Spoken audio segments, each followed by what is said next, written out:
राधे राधे महाराज जी। परम आदरणीय गुरु जी, सादर चरण स्पर्श। गुरु जी, मानव ईश्वर अंश के बाद भक्ति के विपरीत माया से अधिक सम्मोहित क्यों होता है? खेल है प्रभु का, खेल है। एक रंगनाथ जी हमारे यहाँ मंदिर वृंदावन में, उसमें साल में एक बार उत्सव होता है विशेष। उस उत्सव में हम सब मिलित हुए थे जाके। एक खंभा खड़ा होता है, बहुत लंबा खंभा।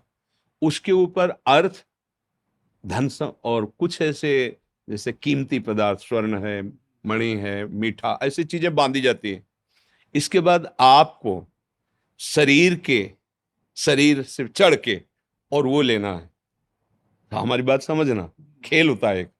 तो ब्रज के बड़े बड़े पहलवान केवल लंगोट पहन करके, मान लो 100 ऐसे खड़े होते हैं, ऐसे क्रम बाई क्रम चढ़ते हैं। और जिसने वो इनाम बांधा है उसी ने खेल रचा है, और वही चढ़ने की योग्यता की बात करता है वहां पर, और वही चढ़ ना पावे इसलिए घी, दही, पानी ये भर करके सीढ़ी से जितने शरीरधारी चढ़ते हैं उनके ऊपर डालते जा रहे हैं।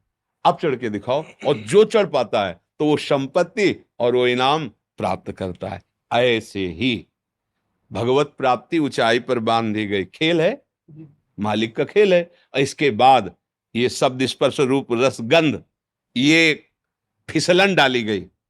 अब चढ़ो, वही डाल रहा है फिसलन जिसने इनाम बांधा है। परम पद का अधिकार, परमानंद की अनुभव, चाहे सारिष्ट, सामीप्य, सायुज्य, जो भी चाहो पद वो प्राप्त हो जाएगा, पर फिसलन डाली जाएगी। अब तुम्हें फिसलना नहीं है, तो कई बार देखा कि पहुंचते पहुंचते फिसल गए, पर वो लोग हारे नहीं। 4-5 बार में फिर वो पहुंच गए, पकड़ लिया। तो उससे हमें उदाहरण में, अपने लोगों का जो दिमाग होता है ना, वो चिंतनीय होता है। हर घटना में, हर बात में अपने काम की बात निकाल लेना।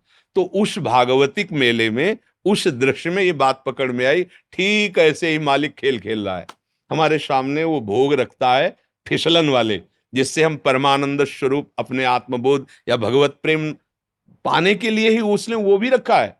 मानव देह भी दिया है, उसी का रचा हुआ है, पर फिसलन उसने जरूर रखी है। एक बार फिसलो, 2 बार फिसलो, 3 बार फिसलो, पर हारना नहीं। चढ़ जाओ, चढ़ जाओ।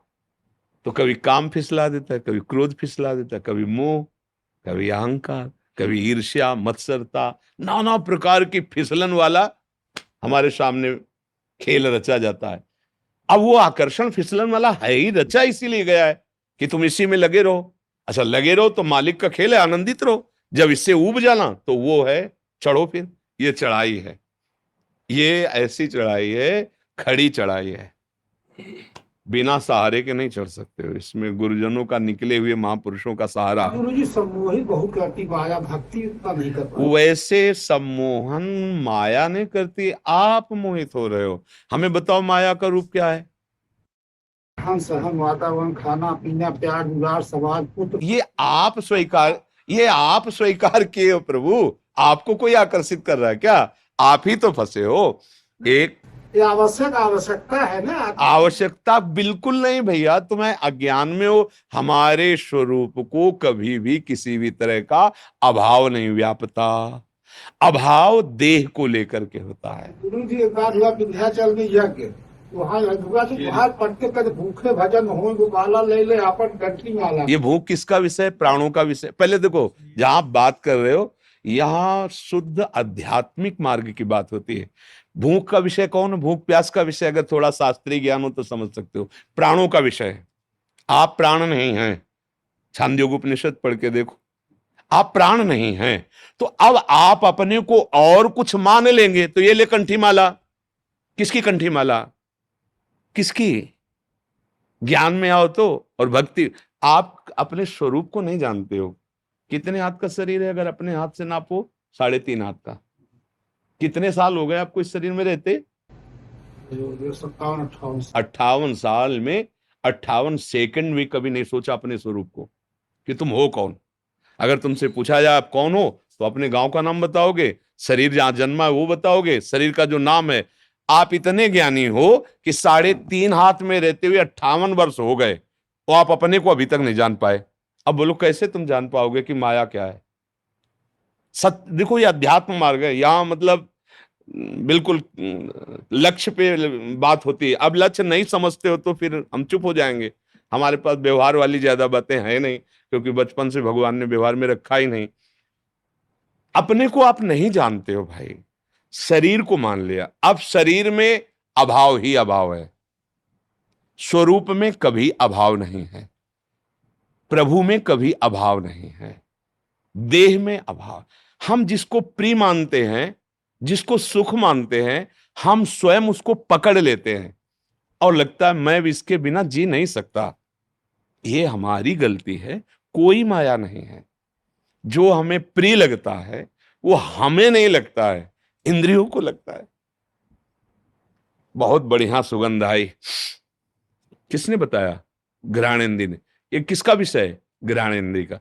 बहुत बढ़िया खीर पुआ बने, किसका विषय है? रसेंद्री का। बहुत बढ़िया गायन, किसका विषय है? श्रवणेन्द्री का। बड़ा सुकोमल स्पर्श है, किसका विषय? त्वगेन्द्री का।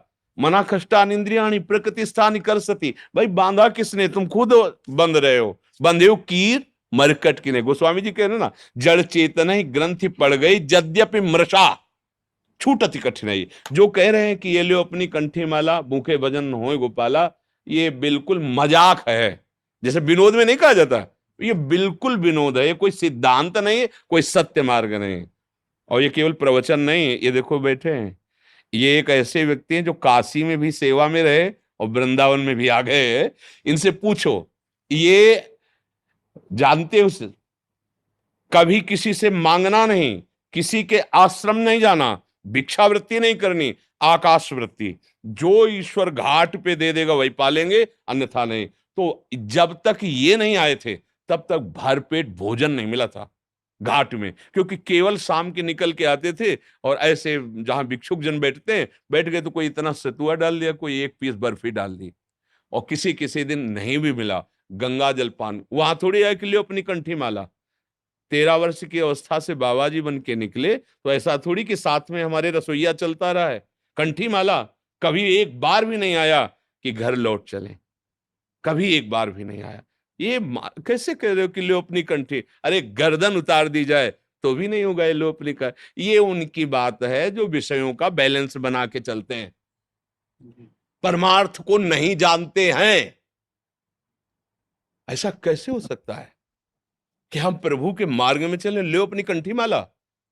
मतलब सुख वांछा, देह भाव, इंद्री पोषण, ये एक मजाक में कहा जाता है। एक मजाक में जैसे कुछ शब्द बोले, ये सिद्धांत नहीं कहा जाता है। अपने को देह मानकर, मनुष्य मानकर भोगों में फंसा हुआ व्यक्ति आध्यात्मिक व्यक्ति है क्या? परमार्थिक व्यक्ति है क्या? वो तो विषयी है, दयाभिमानी है। कैसे समझोगे अध्यात्म?